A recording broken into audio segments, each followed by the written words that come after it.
The Gull's Nest is on the air. It's time for a weekly dose of Seaside High School athletics with the Gull's Nest. If it happens on the field, in the pool, or on the court, you'll hear it here. The Gull's Nest is sponsored by Ocean Crest Chevrolet Buick GMC Cadillac. Good evening and welcome to the Gull's Nest. Athletic Director Jason Boyd here with Head football coach Chad Smith. Coach, welcome to the show. Thanks for having me. I want to give just a quick reminder that parent conferences are in progress here at Seaside High School and all of our schools in the Seaside School District. They'll run till 8 o'clock tonight, so just you have an opportunity to still come down and meet your son or daughter's teachers, and they will continue on Friday from 8 a.m. to noon. Also, the girls soccer team is going to be kicking it off here in about an hour and a half at Broadway Field, and their senior night as they take on the Tillamook Cheesemakers. So, Coach, homecoming week was pretty exciting, very unusual.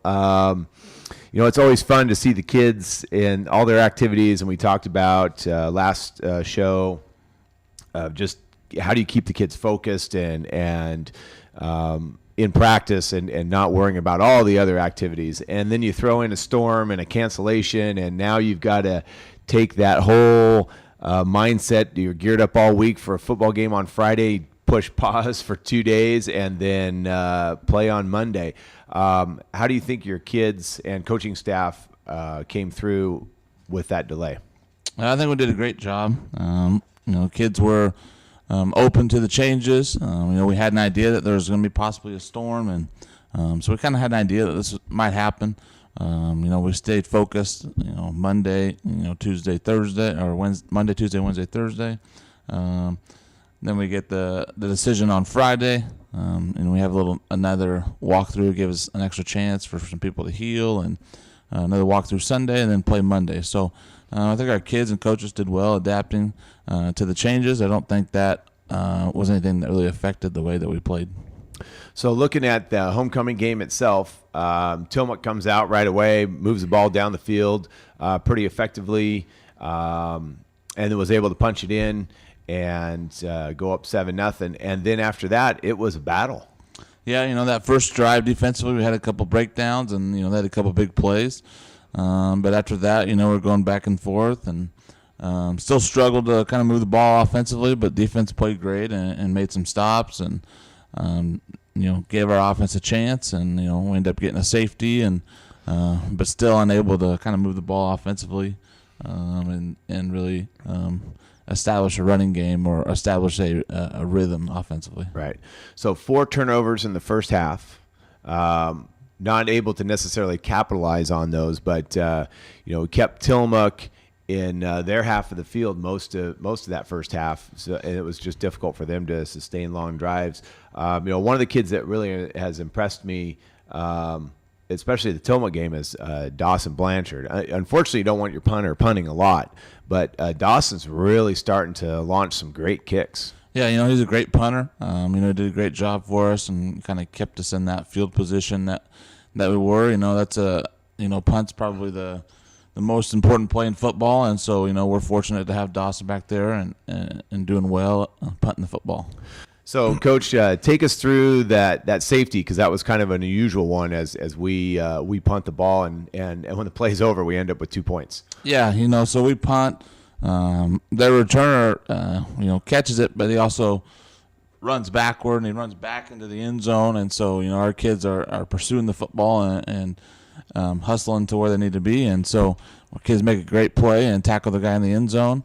And so, that gives us 2 points, and that's nice to be able to score with your punt team. So that's another kind of interesting way of scoring. Well, and that came, not too long after the opening drive for Tillamook. So it was nice to get some points on the board. You're at that 7-2. It's like, okay, this is, we're in this game. A couple more crucial turnovers. We get some opportunities that just didn't materialize. It was a weird night for some calls. It's the first time that I learned that on a punt, if the other team touches the ball but it goes in the end zone, it's automatically dead. Anytime a punt crosses the end zone line, it's automatically dead, which I didn't realize. I thought if it was touched, then I think the rest of the crowd and our PA guy thought that, well, if it's touched and we get on it, it should be our ball. And the other one is rule changed 2 years ago on pass interference. It's not an automatic first down anymore. It's just 15 yards. So we get a pass interference call after a turnover. We're driving and we get the pass interference call basically on the 1 yard line. But because we were at the 17 yard line, they went half the distance to the goal, which only gave us 8.5 yards. It left us 2 yards short basically of the first down. And we did get the down over, but we at that point couldn't punch it in there. I know that was probably a little frustrating from a coaching standpoint. Yeah, it is. But, those are the rules that are in front of us, and that's something we can't change. And so, that's, something that we need to, kind of take with us moving forward and understand that, the only automatic first down anymore is any type of roughing penalty. And so the refs made sure that we are aware of that. And so as we go on, that's something we'll have in our pockets. So when we come back, we'll talk about the matchup with the Banks Braves as our last game of the season, and then we'll have a surprise coach come in and chat with me. Stand by for more with Jason Boyd and the Gull's Nest next on 102.3 KCRX. Now, back to the Gull's Nest on 102.3 KCRX. Welcome back to the Gull's Nest. Ocean Crest's never-ending quest to provide a better customer service experience has raised the bar. With their lifetime limited powertrain warranty on virtually every vehicle they sell, new or used, Ocean Crest Chevrolet Buick GMC Cadillac, off Highway 101 in Warrenton, home of the lifetime warranty. So, Coach, I also want to take a second and thank our participating sponsor, Seaside Factory Outlet Center and Angelina's Pizzeria and Cafe. Banks Braves coming up. Unfortunately, it's the last game of the season. Playoffs are out of reach at this point. It was nice to be in the hunt all the way until, that last game with Tillamook. But, Banks hasn't been quite the powerhouse they've been this year. What do you see as an opportunity for us to get some points on the board against Banks? Banks is still a great football team. I think it's kind of a product of our league is really good this year. They have some older kids, and they're not as big as they've been, but they still got some big kids up front that are physical and have a great running back who plays both sides of the ball. They put their big center, 300-pound kid at nose guard, also plays center. And then the running back is their middle linebacker as well, and he's probably 6'2", 225-pound kid. So those are that's going to be a great challenge for our defense again to stop him and to play solid defensively. And I imagine the field's going to be kind of a mud pit. It's the last game of the season there at Banks, and we've had some rain, and so it's going to be I think it'll be a fun game for our kids. But we're really trying to control the ball and run some clock and get the 3 to 4 yard gains at a time and kind of see where that puts us and kind of give our defense a little bit of a break. Now, have your kids responded well to the short week? Kids were pretty sore Tuesday after our game, but it's just again, that's something we can't control, and so that's something we are really focusing on and getting ourselves best prepared with the time that we have for a great football team. Okay, Coach. Well, good luck on Friday at Banks High School, 7 p.m. Goals take on the Banks Braves. And, Coach, we'll see you next week. We've got some season recaps to cover. All right. Thanks for having me. All right. Up next, our boys and girls cross-country coach, Mr. Neil Branson. Coach, welcome to the show. Thank you. Good morning. So, you guys just got back last night from the Taft cross-country meet. How did that go for our kids? Fantastic. In fact, that's what I want to start off with. Our girls won the meet. Awesome. And, we had 5 girls in the top 11. And so in third place was Josie. Then next was in 7th place, Summer. 8th was Lizzie. 10th was Anisha, and 11th was Sydney. And it was great. We haven't won a meet outright in a long time. And that's because we go to bigger meets, Right. and it's hard to win. And the girls all had a good time. It was a 2-mile race, something different, first time we've ever been there. And so it was a lot of fun. And then on the boys' side, Bo was 8th, and David was 9th. So we had some high placers there. All in all, just a really good experience. Excellent. So there's a big day coming up. This next Wednesday is district cross country out at Camp Rylea.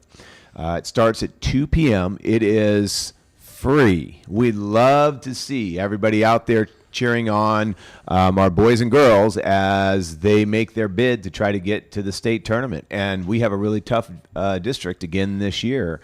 What are the teams that are going to be really in the mix besides Seaside for getting that league title?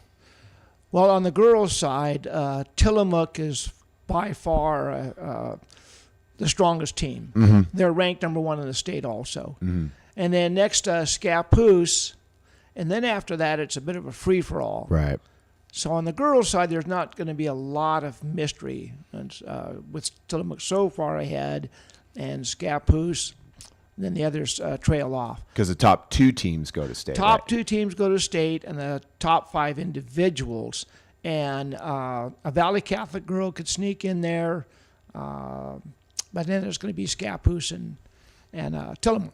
The boys' side, it's a whole other ball game in that this hypothetical meet, looking for the district and state. District, Seaside's 1, Valley Catholic maybe 2-3 points behind is 2, Tillamook is another 10 points behind, and then Scappoose is another 10 points back. But on the statewide level, it is Valley Catholic and Seaside pretty much neck and neck. Mm-hmm. Tillamook, number 3, and I believe Scappoose is at worst number 6. But only 2 teams go. Oh, yeah. So like last year, when it was ourselves, Tillamook, and Valley Catholic ranked 1, 2, 3 in the state, Valley Catholic got left out. This year, unless something really unique happens, one of the top 3 teams in the state won't go. Yeah. I guess the only way to conceive that it could possibly come with someone else could get a group there, they would have to finish 1 through 5, but not be the top scoring team, which is probably next to impossible. Yeah, it is impossible. So so it's going to be exciting. It's a different race. The smallest race will be in 6 teams at the most, 42 runners out there. It takes a different mindset to run this race and run it well, because people can be on their own for so long. Right. So individually, who are some of those senior kids that are you're looking at this year, as this is their last district? Yeah, well, because Bradley Resnicki, the defending state champion, he's running very well. And then the other seniors, Hunter Thompson's struggling a bit only because he broke his foot in June, but he's coming on strong. Jackson Janik, Juno is running very well. Juno Myers improved a lot from last year. So that's a lot of the horsepower. Your senior horsepower. Senior horsepower, yeah. And then we have some great juniors backing that up with Rafi Saboni and Colton Carter. Then we have a bit of a dogfight for our number 7 runner. Mm-hmm. So it's made for a really fun season. So when we return, Coach, we'll talk a little more cross country. Okay, thank you. Stand by for more with Jason Boyd and the Gull's Nest next on 102.3 KCRX. Now, back to the Gull's Nest on 102.3 KCRX. Welcome back to the Gull's Nest. Jason Boyd here with head boys and girls cross country coach Neil Branson, and just want to give a quick reminder that you can come down to parent conferences at any of the schools. They'll be going until 8 o'clock tonight, and then again from 8 a.m. to noon tomorrow. Get out and support your teachers, support your son or daughter, and establish that communication that really helps in fostering good academics. So, Coach, as we look at that group of kids, you really have, it sounds like to me, about eight, 9 kids really competing for those top 7 spots to run in districts on the boys' side. Yeah, we do. And by the rule, we can run 7, and we will. We take it off of performances and other things come into factor. We've got kids that are really close. We look at practices, health, hard to measure, but who's going to lay it on the line in that race? Who's the one that's been showing that? Well, no one knows the runners better than you do. Because they're out there working with them every day in that running capacity. I mean, mom and dad know their kid, but I mean, you know them as they're running those races and what their performance level's been over the course of either a year's worth or 4 years worth of working with you. Yeah, and workouts too. Yeah. Races are one thing, workouts another, and it certainly wouldn't be a slight to anyone. It wouldn't be meant to when we choose that 7th person and another person runs JV. Yeah. And that's not a solid lock. Should we qualify for state, and we don't have to run the same people at state that we run at district. Right. So the kids know it, and they're in. Well, and it's nice to have that competitive piece. If you have 7 kids in there, they know they're by far and away the top 7 kids. The only thing motivating them is their own personal internal drive or what you can motivate. If they know that they also have to fight for a spot, because there's just the nature of competitiveness. If there's 7 spots and 8, 9 kids fighting for those spots, you're going to work just a little bit harder at it. Yeah, and it'll carry over to next year because we lose quite a few. Yeah. And so they'll be used to that competitive getting after it. Yeah. So. Well, Coach, good luck. Again, cross-country districts, Camp Rylea, Wednesday, October 26th at 2 o'clock. Very excited, Coach. You run a fantastic race and have done it for many years, so looking forward to another one. Okay, thank you. In some other action, the boys soccer team is at Tillamook tonight after defeating Valley Catholic on Tuesday 2-0, and our girls are again hosting Tillamook tonight as their senior night, and they lost to Valley Catholic at Valley Catholic 2-0. The volleyball team has made the play-in round, and for a lot of schools, that's kind of a normal occurrence, or it does seem to rotate around a little bit.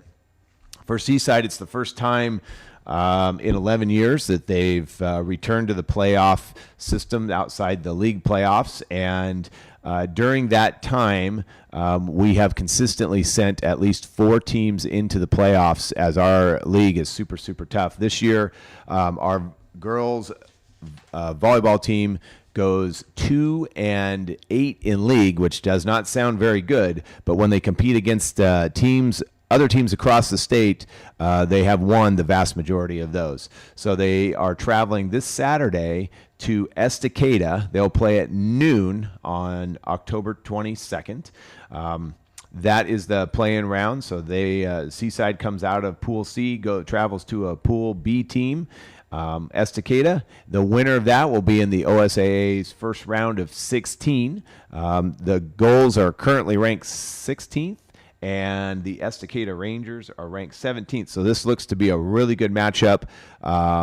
They have not played each other yet this year, but they have a lot of common opponents, and it's going to be a great battle, and I think the girls have a really good opportunity here to make it into the round of 16, even though they're traveling. They're also battling a little bit of the extracurriculars, as homecoming dance was pushed to that Saturday. Unfortunately, it's in the evening. We're playing in the early afternoon, so they can keep their focus on volleyball. Want to remind you that all the playoffs, as they occur, those games will be up on the schedule at www.coopaleague.org. Go Goals! Thank you for tuning in to the Gull's Nest, a weekly look at Seaside High School athletics. Join us Thursdays at 6 p.m. The Gull's Nest on 102.3 KCRX. Sponsored by Ocean Crest Chevrolet Buick GMC Cadillac.